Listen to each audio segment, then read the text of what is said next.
Leah Watkins, would you please come forward?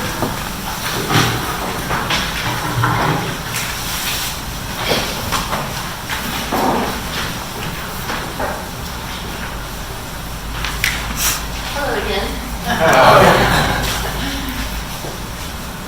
I had the pleasure of knowing Betty for nearly 30 years.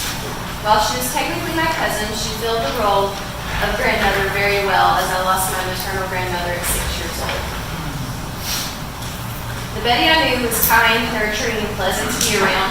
She gave great advice and picked out the best birthday cards. In my younger years, she introduced me to Coke Floats, Tennessee Pride, sausage biscuits, and Dove chocolate. She always had something sweet on hand just in case you needed it. In my teens and 20s, Betty and I shared our love of reading by often visiting the bookstore. She would look for titles for authors that she loved and read weekly, and I never left empty-handed.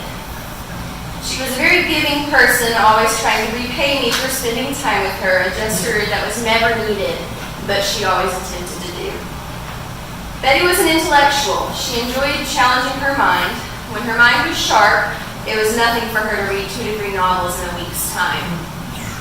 In addition to completing daily crossword puzzles and religiously watching Jeopardy, she always surprised me with the facts that she remembered throughout the years. While all of my experience came in her later years, I'd like to share this excerpt from her working years. Betty was mentioned in Hello Central, a book about the telephone operators at South Central Bell by Violet Purcell. Betty Lane. Elizabeth Lane was another old maid operator. I don't know why there are so many unmarried operators unless they are like school teachers, so fed up with smart-mouthed kids they all remain virgins. I often wondered why Betty wasted her time being a mere operator, and I say that with due respect. When she was capable of going places with the company, as we put it, she was management material in every way. It was the company's loss that they never discovered her potential. She was gifted with superb leadership qualities as well as high intelligence. She was quiet, pretty, and had an excellent sense of humor. She spent her personal life looking after the aunts and cousins who raised her as a child when she wasn't doing someone's income tax, balancing their checkbook, or being an unpaid stockbroker. Betty was sincere and one was very fortunate to have her friendship.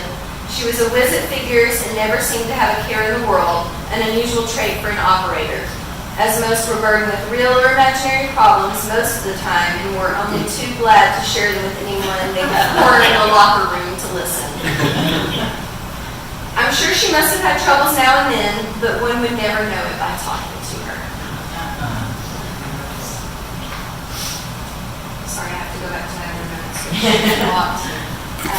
Betty was a positive influence on all of those in her life, and our world isn't nearly as bright without her.